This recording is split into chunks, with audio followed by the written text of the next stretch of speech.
Des OSC et même des partis politiques sont suspendus, mais la veille citoyenne est une autre entité patriotique qui porte justement une certaine vision, celle que le camarade capitaine Ibrahim Traoré exécute au sommet de l'État. Vous parlez des missions. Donc les missions, c'est la protection justement de ce pouvoir-là, de ce pouvoir révolutionnaire qui répond aux aspirations profondes du peuple burkinabé, qui lui donne non seulement en termes de mission fondamentale la libération de notre territoire, mais aussi et surtout le développement dans nos villages et dans nos villes. Donc, et la dignité du peuple burkinabé. La veille citoyenne, c'est le gardien de toutes ces valeurs. Et c'est une force sociale, solide, déterminée, engagée, patriote, qui ne veut pas les 5 francs de quelqu'un, qui est convaincu, en fait, de sa mission générationnelle et qui l'assume efficacement. Tout à l'heure, dans la présentation, j'ai annoncé que vous êtes le coordinateur des communicateurs de la CNAVC. Qu'est-ce qui a changé à ce niveau? Est-ce que désormais, au niveau de la coordination nationale de la veille citoyenne, tous parlent d'une seule voix et vous êtes le représentant aujourd'hui de toutes ces entités?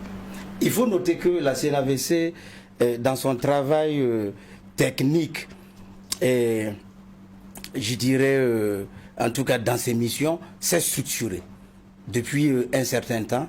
Et bien sûr, le groupe des communicateurs a eu besoin d'un responsable qui, justement, avec les autres camarades communicateurs, vont travailler justement à l'image de Ouaïnia, l'image de la CNAVC, l'image de cette force qui soutient de façon indéfectible la dynamique révolutionnaire impulsée par le camarade capitaine Ibrahim Traoré. Donc, la chose qui change, effectivement, il faut dire qu'aujourd'hui, nous avons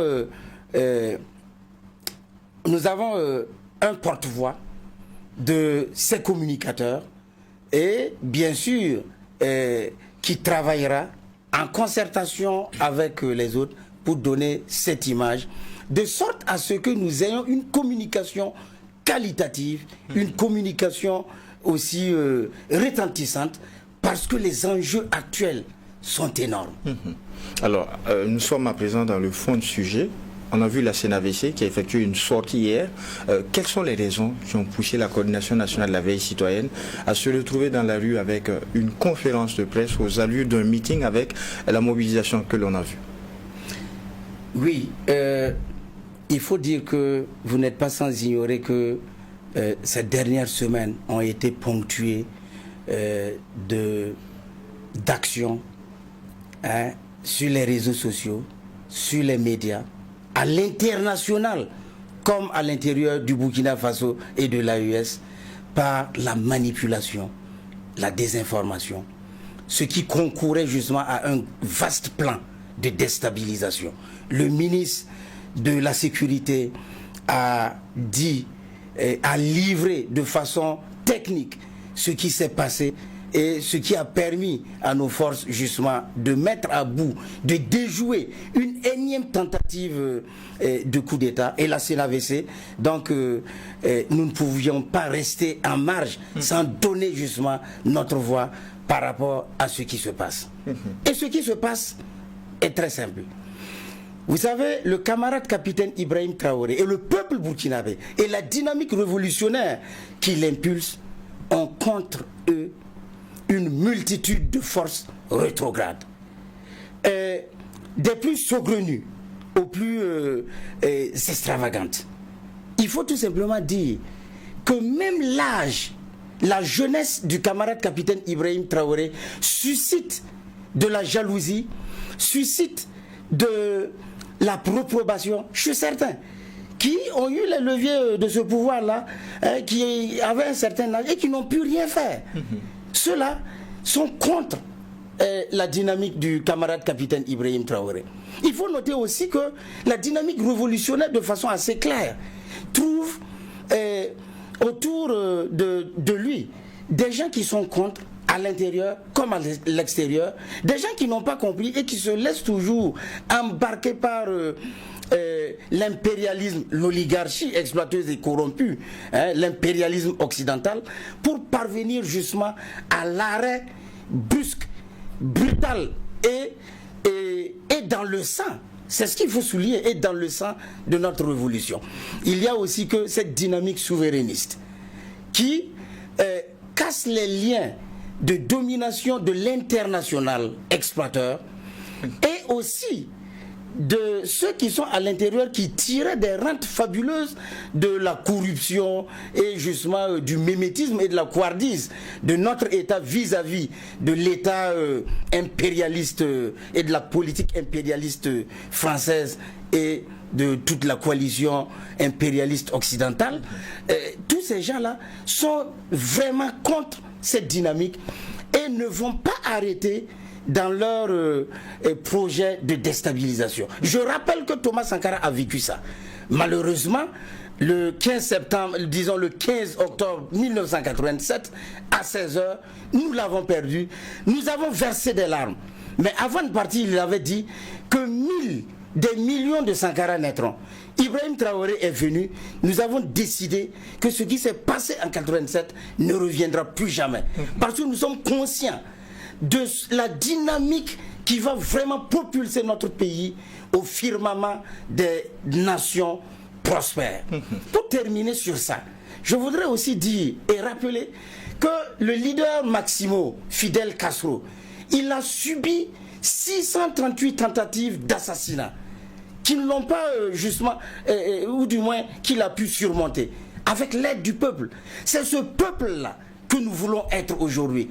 Et nous appelons tous ceux qui sont sceptiques, qui n'ont pas compris, qui sont justement des potentiels citoyens qu'on peut manipuler, qu'on peut justement dérouter, à venir renforcer nos rangs. Parce qu'aujourd'hui, nous ne devons plus reculer. Il n'y aura pas d'autre chance. Dieu nous a donné une deuxième chance. Il n'y aura pas une troisième. C'est pourquoi nous devons nous assumer fondamentalement pour que cette dynamique-là perdure autant qu'il faut pour la postérité. Quand on regarde, eu égard à la dernière sortie du chef du gouvernement qui était face aux représentants de l'Assemblée législative de transition, il y a un certain nombre d'avancées qui sont constatées, qui sont palpables, que ce soit en termes de sécurité, que ce soit sur le plan infrastructurel, que ce soit en termes d'offensive agricole. Il y a une avancée, il y a un travail qui est fait au niveau de la veille citoyenne, mais malgré tout, voici encore une autre tentative de déstabilisation. Est-ce que vous l'avez vu venir au niveau de la veille citoyenne, malgré tout ce qui est fait, malgré tous les échos que vous avez de vos correspondants et tout, est-ce que vous l'avez vu venir? Oui, il faut d'abord dire que par rapport au travail qui est fait, au niveau de notre État, au niveau du gouvernement, au niveau même des nouveaux citoyens patriotes qui accompagnent, qui construisent, qui désormais, dans leur comportement, sont de plus en plus patriotes et plus respectueux des règles et des lois de notre pays, il faut noter que la menace de déstabilisation perdure. Nous le pressentons parce que ces menaces-là sont subtiles. Nous sommes souvent approchés pour écouter, vous êtes dans un combat qui est noble. Mais qu'est-ce que vous gagnez en retour? Parce que ces gens-là... Les gens vous le disent. Mais bien sûr. Mais bon, ce sont des gens qui le disent dans une forme de camaraderie, mais nous savons jusqu'où va la subtilité. Ils ne savent pas qu'en fait, cet engagement-là, il est patriotique et c'est pour ceux qui viendront dans 100 ans, ceux qui viendront dans 50 ans au Burkina, là, c'est pour eux que nous sommes en train de combattre. Donc, cette subtilité-là, nous la vivons et nous savons que la dynamique révolutionnaire, la dynamique souverainiste que nous avons engagée, et surtout, depuis le 1er avril, il a été proclamé de façon claire et nette la révolution progressiste populaire. Il faut dire que ça a éveillé au sein de tous ceux, au sein des ennemis, une certaine fibre maléfique de venir à bout à cette dynamique. Parce qu'ils ont compris. Ils ont compris que quand on parle de révolution, c'est sans fin. La révolution cubaine, là, c'est 50 ans. Fidel Castro a géré ça pendant 50 ans et son frère continue avec la même révolution. Et le peuple... Le contexte diffère avec le Burkina. Non, mais ce sont les mêmes parce que c'est l'épanouissement, c'est la liberté et c'est bien sûr la dignité du peuple burkinabé dont il s'agit. Donc tout simplement, c'est dire que les ennemis de la République travailleront toujours à notre déstabilisation. C'est pourquoi nous battons justement l'appel et l'alerte de tous ceux qui portent vraiment le développement endogène, qui portent la véritable libération de notre pays en eux, à nous rejoindre, à se constituer en forteresse, là où ils sont, pour déjà combattre de façon psychologique cette guerre de domination qu'on nous impose. Donc, je pense qu'à ce niveau, nous sommes avertis, nous restons prêts et nous appelons tous les autres à être aussi prêts que nous, parce que nous n'aurons pas d'autre chance. Alors, quand on regarde aussi, c'est une fois de plus des Burkinabés qui sont utilisés parce que, eu égard à ce qui a été dit par le ministre de la Sécurité lorsqu'il annonçait, il donnait les informations liées à cette tentative de déstabilisation, il a parlé de Burkinabés, de membres des forces de défense et de sécurité qui ont été utilisés pour cette besogne, et encore des informations stratégiques qui ont été livrées à des terroristes. Et dans tout cela, ce qui revient de plus en plus quand on écoute les discours officiels, eu égard à l'avant-dernière tentative qu'il y a eu, on a parlé de l'existence d'un centre de déstabilisation qui serait dans un pays voisin.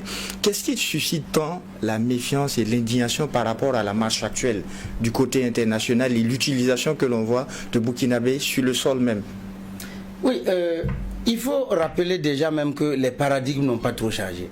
Au temps de la révolution d'août du camarade président Thomas Sankara, il y avait le même pays voisin où tout se concoctait et tout a été préparé à partir de là-bas pour justement parvenir à son assassinat ignoble.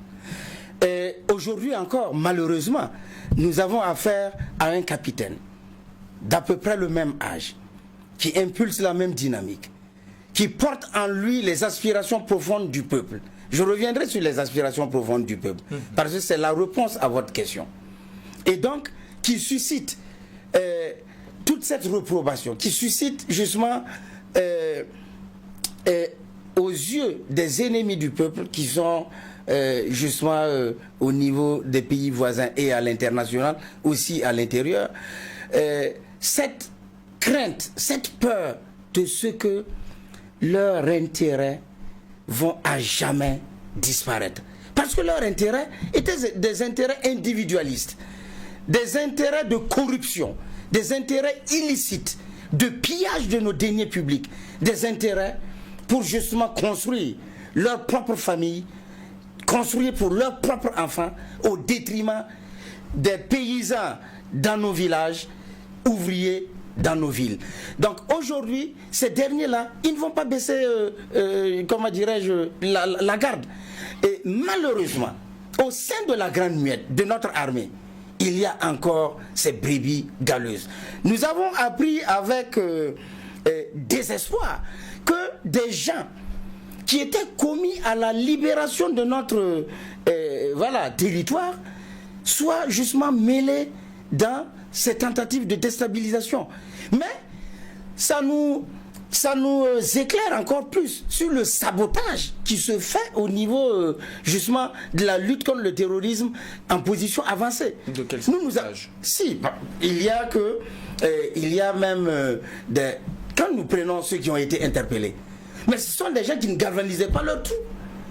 Ce sont des gens pour justement travailler au sabotage, travailler à engager des gens, à faire baisser d'abord la garde de leur unité, des hommes commis à leur commandement, de leur faire baisser la garde. Donc ils ne partent pas à l'offensive, ils ne ripostent même pas, de sorte à ce que l'ennemi prenne le terrain. Et cet ennemi terroriste-là, ils étaient en lien encore pour leur donner des informations stratégiques sur la position d'autres détachements, d'autres militaires qui sont en position avancée ou des VDP en position avancée. Et il y a même des VDP, quel que des VDP, voilà, dégénérés, qui étaient aussi dans cette manœuvre. Et ces gens-là, ils le sont tout simplement pour leurs intérêts familiaux. C'est pourquoi ça ne peut pas être noble.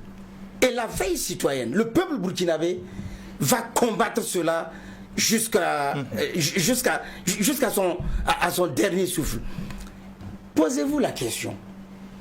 Vous pensez que même si une déstabilisation, je touche du bois, marchait dans ce pays-là, comment vont-ils gérer ce pays?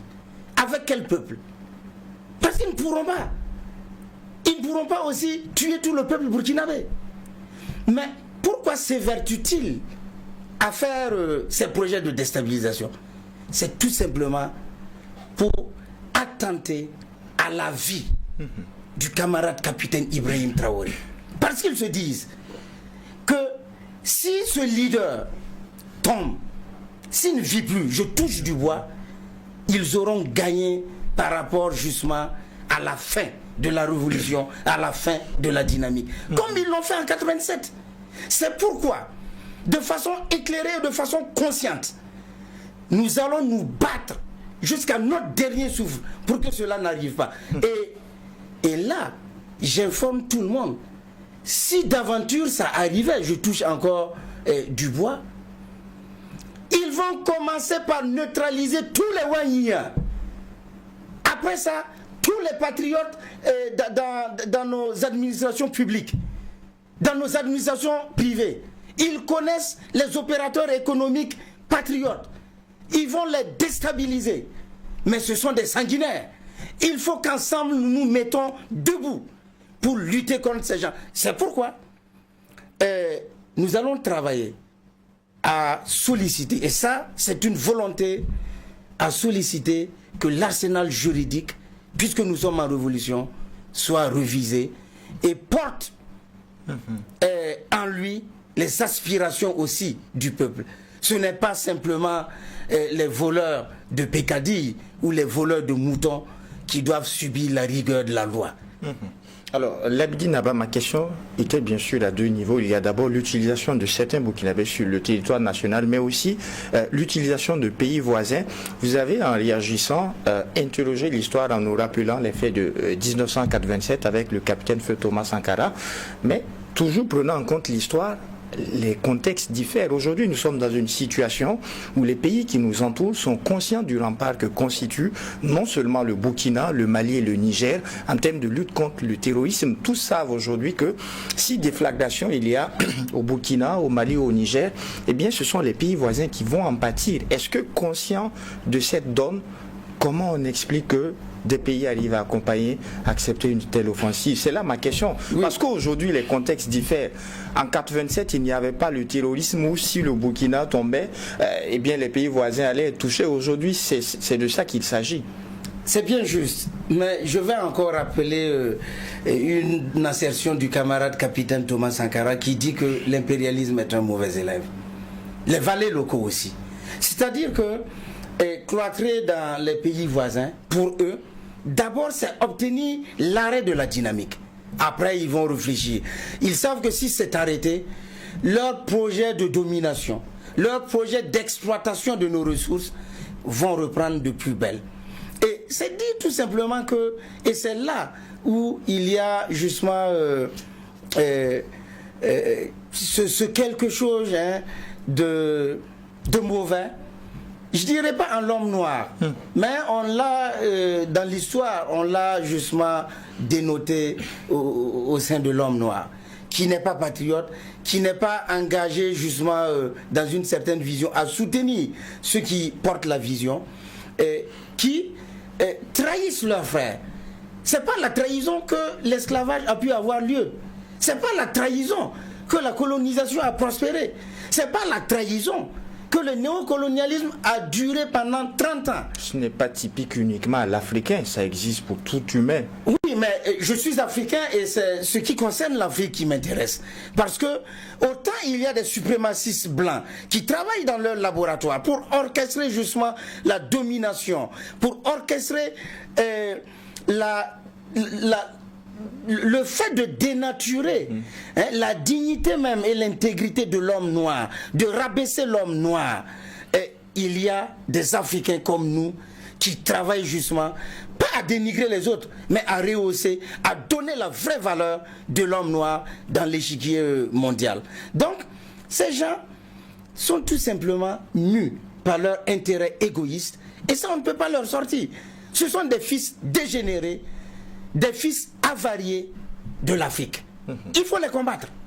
Et vous parliez justement de l'AES, du contexte et tout, mais en fait, ils sont omnibulés par le projet imminent de déstabilisation. Ils se disent non, voilà, on va réussir. Ils ne pensent pas à l'après. Sinon, dans le cadre de l'AES, vous ne déstabiliserez pas le Burkina Faso pendant que le Mali et le Niger restent les bras croisés. Dans le cadre de l'AES, ce n'est pas une question de chef d'État, c'est une question d'aspiration portée par les peuples. Et ces derniers pays-là, mais ils vont subir le courroux de leur peuple dans peu de temps. Dieu merci, il y en a déjà qui sont dans des crises préélectorales, puisque la démocratie électoraliste a eux imposé qu'ils le maintiennent toujours, qui n'apportent aucune solution, si ce n'est des bagarres préélectorales, électorales ou post-électorales. Ils sont dans ça. À ce niveau également, nous non plus, nous n'avons pas intérêt à ce qu'il y ait une déflagration à ce niveau. Non, ce n'est pas une déflagration si des vieux loups tombent et que de jeunes patriotes récupèrent les commandes du pays pour les conduire dans le sens de la véritable souveraineté de leur peuple. C'est de ça qu'il s'agit. Puisque les vieux loups qui sont là, avant c'était un vieux crocodile, mais les vieux loups qui sont là aujourd'hui sont en lien avec le Quai d'Orsay, avec l'Élysée, pour travailler justement à la récupération de l'espace AES, ce qui ne prospérera pas. On a vu ça au Niger. Au Niger, quand Bazoum était là, il nous dénigrait. Il disait même que les terroristes étaient les plus puissants que nos armées. Mais quand on l'a déposé, quand le camarade général Abdourahmane Tiani et ses compagnons de lutte l'ont déposé, nous avons applaudi. Nous avons applaudi parce que nous avons compris que la même dynamique impulsée au Burkina Faso allait se faire là-bas au Niger. Mais si ça se passe dans d'autres pays qui nous entourent, et il faut même que ça se passe, puisque c'est cette révolution qui va permettre à l'Afrique de se libérer, surtout l'Afrique francophone, de se libérer des tentacules de la domination occidentale. Là, nous nous retrouvons dans un semblant d'imbroglio. Comment on arrive à fermer l'œil si l'on doit surveiller le mur mitoyen avec le voisinage? Autrement dit, est-il possible pour nous au niveau de la Confédération de l'AES de vaincre ce terrorisme sans une étroite collaboration et sincère avec les pays voisins qui nous entourent? Parce que c'est là le dilemme. On peut les repousser, mais si il y a des pays qui sont utilisés, ça reviendra. Comment on arrive? Non, vous savez, les pays qui sont en compromission avec l'Occident et tout, sont du fait de dirigeants. Et je précise la question est posée parce que clairement ce qui revient à chaque dénonciation d'une tentative ou une velléité de déstabilisation, il y a un pays voisin qui est cité. Tout à fait. Il y a un pays voisin qui est cité parce que le président de ce pays voisin est en lien avec... Ce n'est pas tout le peuple. Le peuple de ces pays-là sont contre d'ailleurs le comportement de leur président. C'est pourquoi déjà, ils se trahissent dans leur soi-disant démocratie, puisque vous verrez que c'est tout simplement une dictature voilée de s'imposer au pouvoir et de pouvoir servir les intérêts occidentaux. Donc, il faut que nous ne fassions pas l'amalgame. C'est vrai, les pays sont, ces pays-là sont dans cette posture, tout simplement parce qu'ils ont des dirigeants corrompus, des dirigeants dégénérés, des dirigeants servants locaux de l'impérialisme, et donc dont le peuple d'ailleurs n'approuve pas. Et nous pensons que au fur et à mesure, ces types de dirigeants vont tomber comme des mangues mûres. La CNAVC, à travers sa sortie hier mardi, a aussi parlé des tensions qu'il y a entre la Confédération de l'AES et l'Algérie. Là aussi, qu'est-ce que la CNAVC propose comme solution? Non, la CNAVC interpelle déjà les autorités algériennes d'avoir du recul, de penser justement d'où l'Algérie vient.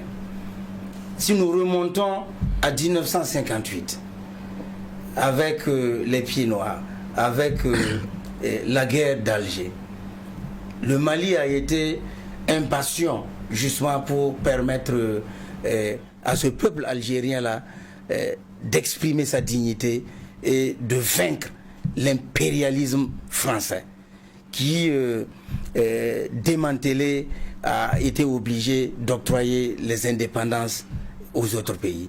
Nous les interpellons de ce que le projet dans lequel ils sont, le ministre des Affaires étrangères de la France disait d'ailleurs que la déstabilisation de l'AES était justement un projet d'où l'Algérie était un partenaire stratégique. Il disait tout. C'est dire à ces dirigeants-là de prendre leurs responsabilités, d'écouter la voix de leur peuple encore une fois. Parce que les peuples ne sont pas dans cette compromission. Les peuples veulent ce que les peuples de l'AES veulent. C'est pourquoi aujourd'hui le Burkina Faso brille, l'AES brille de mille lumières dans ces différents peuples où les dirigeants ne sont pas d'accord avec nous. C'est de ça qu'il s'agit. Donc, nous dénonçons déjà que le fait d'avoir abattu ce drone stratégique par ses capacités, stratégique par ses capacités de surveillance et aussi de nuisance aux terroristes et aussi du coup était tout simplement une provocation, c'était une déclaration de guerre. Mais nous avons su, nos autorités ont su justement assumer cela dans une certaine responsabilité de l'AES. Et donc, nous pensons que les tractations qui sont faites vont permettre à l'Algérie, à Tebboune et à ses hommes, de comprendre et d'entendre la voix du peuple nigérien et celle des peuples de l'AES. Parce que nous ne voulons pas de énième confrontation. Ils ont lutté contre le terrorisme. La décennie noire, là, c'était en Algérie. Nous avons apporté tout ce qu'on pouvait apporter pour que le peuple algérien vaincre les terroristes. Pourquoi en retour, vous allez héberger les cerveaux des terroristes et surtout, vous allez arrêter un projet qui était en vue et qui était en phase d'éliminer des têtes, ces têtes pensantes du terrorisme nouveau. Pourquoi? Donc, c'est une interpellation. Et aussi dire que l'AES va s'assumer. S'il ne se revise pas, l'AES va s'assumer et l'AES ne crée aucun État.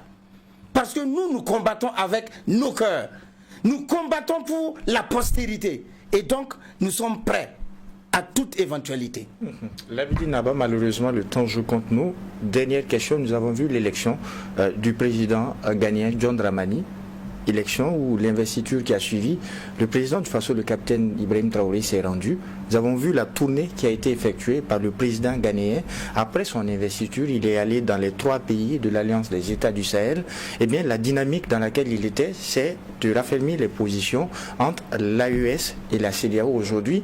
Depuis hier, au Ghana, on célèbre les 50 ans de la CEDEAO et une invitation officielle avait été adressée au niveau des pays de l'AES qui ont brillé de leur absence. Quelle est votre lecture par rapport à cet état de fait, par rapport à la dynamique qu'a voulu apporter le président ghanéen et aussi ses intentions avec l'AES? Non, il faut dire que, et là il faut un recadrage, la dynamique, la tournée du président ghanéen rentrait dans le cadre de ce que, d'une certaine redevabilité, puisque le président, par exemple, le camarade président Ibrahim Traoré y était, à son investiture, à son invitation et tout. Et aussi, il y a eu des représentants des autres pays de l'AES. Il était de bon ton de faire justement cette tournée. Aussi, si vous avez suivi de façon détaillée, de façon minutieuse, le président Dramani, quand il a fait, il a séjourné en Côte d'Ivoire dans sa veste, cravate et tout, pour se conformer. Je vous donne une minute. Ok, pour se conformer justement, en tout cas, à cette apparence.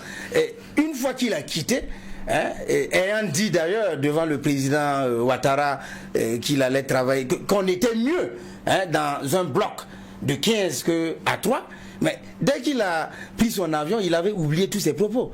C'était un peu aussi de la diplomatie, parce que c'est de ça qu'il s'agit. Ce qu'il porte en lui, c'est véritablement soutenir les pays de l'AES. L'invitation qu'il a faite, il l'a fait dans un cadre aussi formel, parce qu'il est membre de la CEDEAO et que la CEDEAO, la CEDEAO fête justement ses 50 ans, et donc il est de bon ton de façon formelle de les inviter. Sinon lui-même il savait qu'aucun pays de l'AES ne se fera représenter dans cette parodie d'anniversaire. C'est tout simplement dire que nous assumons justement notre dynamique.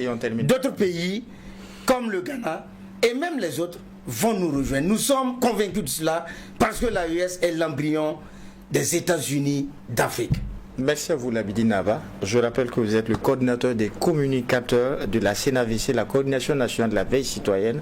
Merci pour la disponibilité et pour ce cas d'échange. C'est moi qui vous remercie. Nous serons toujours disponibles pour notre patrie. Merci également à vous, auditeurs de Watt FM et téléspectateurs de Twi TV. Ainsi se referme donc ce numéro du Déj Matinal Info. En attendant, bien sûr, de vous retrouver, Dieu voulant, pour un prochain numéro. Et bien, non seulement portez-vous bien, mais aussi et surtout que Dieu bénisse le Burkina Faso. Au revoir.